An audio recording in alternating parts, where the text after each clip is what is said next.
মন বোঝে না বোঝে না।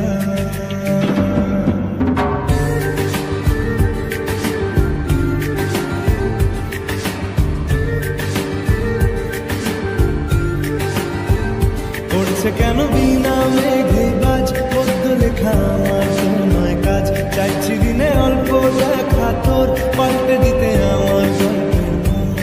কিছুতেই উপায় মেলে না, ও মন বোঝে না বোঝে না বোঝে না, মন বোঝে না বোঝে না।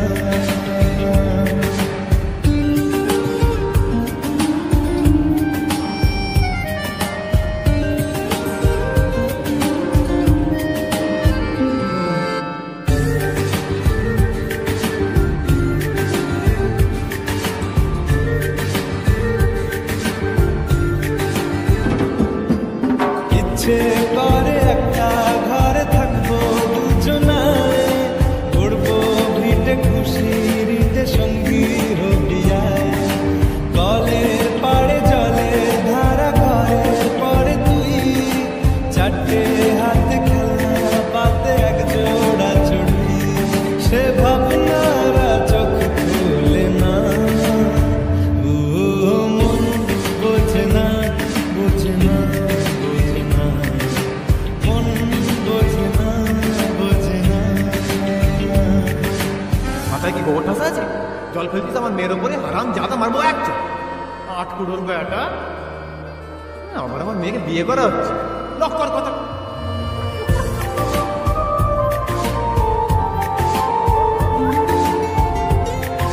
মারবো টেনে রোড দাঁড়িয়েছে এখানে।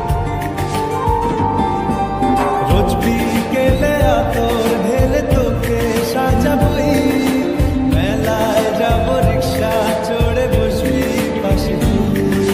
বন্দি আছে হাজার আশা বুকের মাঝে, দেয় একটু চিনে নিলেই হব দুজন মিলে। তবু স্বপ্নের মুখ তোলে না, ও মন বোঝে না বোঝে না বোঝে না, মন বোঝে না বোঝে না। পড়ছে কেন বিনা মেঘে বাজ, পদ্ম লেখা আমার নয় কাজ। চাইছি দিনে অল্প দেখা তোর, পাল্টে দিতে আমার গল্পের মন। কিছুতেই উপায় মিলে না, ও মন বোঝে না বোঝে না বোঝে না, মন বোঝে না বোঝে না।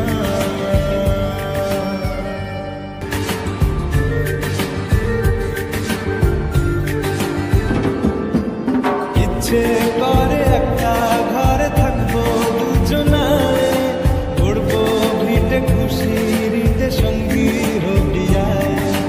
কলের পাড়ে জলের ধারা ঘরের পরে তুই, চারটে হাতে খেলা পাতে এক জোড়া চড়ি।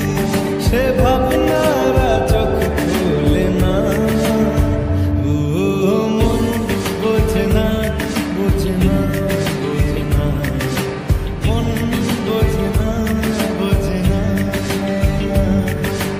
মাথায় কি গোবর ঠাসা আছে? জল ফেলতিস আমার মেয়ের ওপরে, হারাম জাদা মারবো একটা।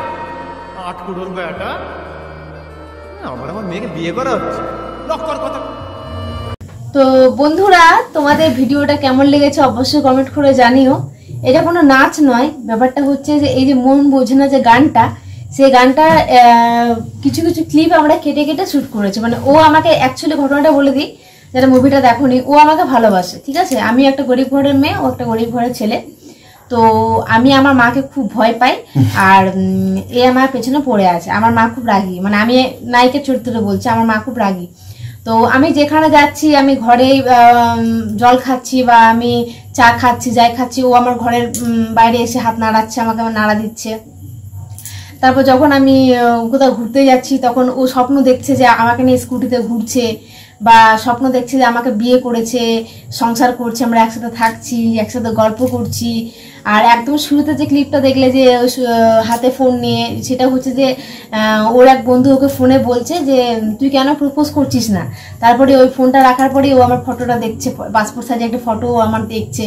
তো তো এটাই হচ্ছে লাভ স্টোরি, মানে শুরু থেকে শেষ পর্যন্ত কি করে ভালোবাসাটা পূর্ণতা পেলো সেটাই এই স্টোরিতে দেওয়া আছে। যে ও আমাকে পছন্দ করতো, তারপর বিয়েটা হলো মানে কাল্পনিকভাবেই ও সেটা ভেবেছে। বিয়েটা হলো, তারপর বিয়ে পরে ও দেখছে যে আমরা একসাথে থাকছি, আমি ওকে খাওয়াচ্ছি, বাইরে বৃষ্টি পড়ছিল, আমি ওর মাথা শাড়ি আঁচলটা দিয়ে দিচ্ছি, আমি ওকে চূড়া ছেড়ে দিচ্ছি, খাইয়ে দিচ্ছি, ছাদে একসঙ্গে গল্প করছি, সেগুলো ও একসাথে, আমি গাড়ি চালাচ্ছি, ও আমার পেছনে বসে আছে, আমাদেরকে তাকাচ্ছে। এই একটা স্টোরি আমরা শেয়ার করলাম। তোমাদের কেমন লেগেছে? জাস্ট একটা অ্যাক্টিং, কোনো নাচ নয়।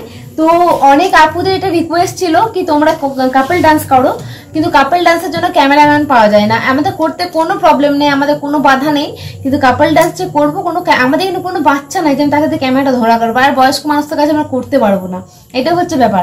আমি আমার শ্বশুরকে ক্যামেরা ধরাতেই পারি, কিন্তু বাবার সামনে আমরা ওই এক্সপ্রেসগুলো দিতে পারবো না যেগুলো আমরা একটা নিজেরা দিতে পারি, মানে ক্যামেরা ট্রাইপডে থাকলে।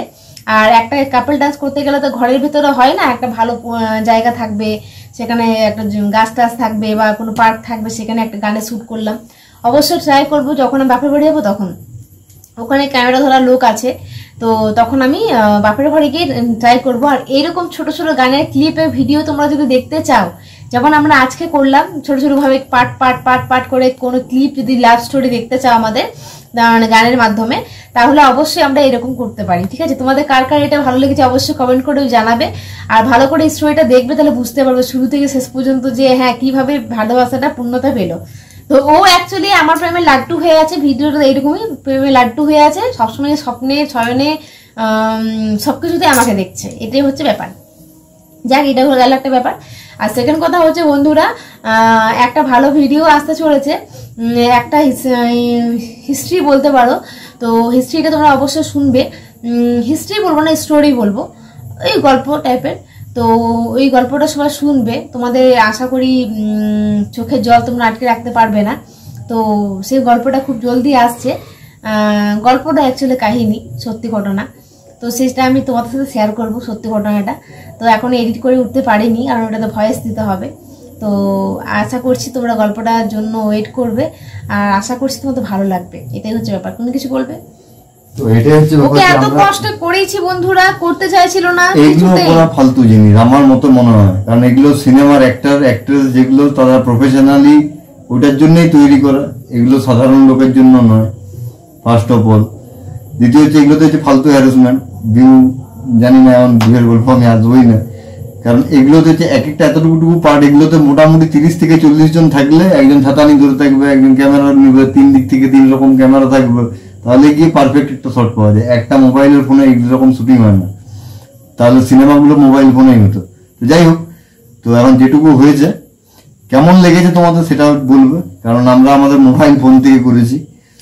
তো এবার তোমাদের ওপিনিয়ন আমাদের চাই, যে তোমাদের কেমন লেগেছে, যেটুকুই আমরা করেছি যেভাবেই করেছি, তো সেটা অবশ্যই জানিও। যেটা সত্যি কেমন লেগেছে সেটাই বলবে, এমন নয় যে ঝিলিক আছে বা আমি আছি বলে তোমাদেরকে বলতে পারো না ভালো লেগেছে, এরকম কিছু না, অরিজিনালি তোমাদের যেমন লেগেছে সেটাই বলবে। তো চলো বন্ধুরা, দেখো হাই উঠছে, অনেক রাত হয়ে গেছে, ঘুম পাচ্ছে। একটু আগে এই গেঞ্জিটা দেখে তুমি বুঝতে পারছো সিনেমা শুটিংটা আজকে এই গেঞ্জিটা পরে করা হয়েছে, মানে গানটা আমরা দুদিন থেকে এটা তুলছি, তা আজকে কমপ্লিট করলাম, এটাই হচ্ছে ব্যাপার। তো বন্ধুরা, এবার আমরা শুয়ে পড়ি, এডিট করতে হবে, আমার শোয়ার জ্বালা ধরেছে, আমাকে এডিট করতে হবে, ও শুয়ে থাকবে। তো চলো বন্ধুরা, এখন টাটা, ভালো থেকো, সুস্থ আমি থেকো, একটু খবর দেখবো, পরের একটা ব্লগে আসছে, ভোটের রেজাল্ট আসছে, জানি না কি হবে। তো চলো বন্ধুরা, টাটা।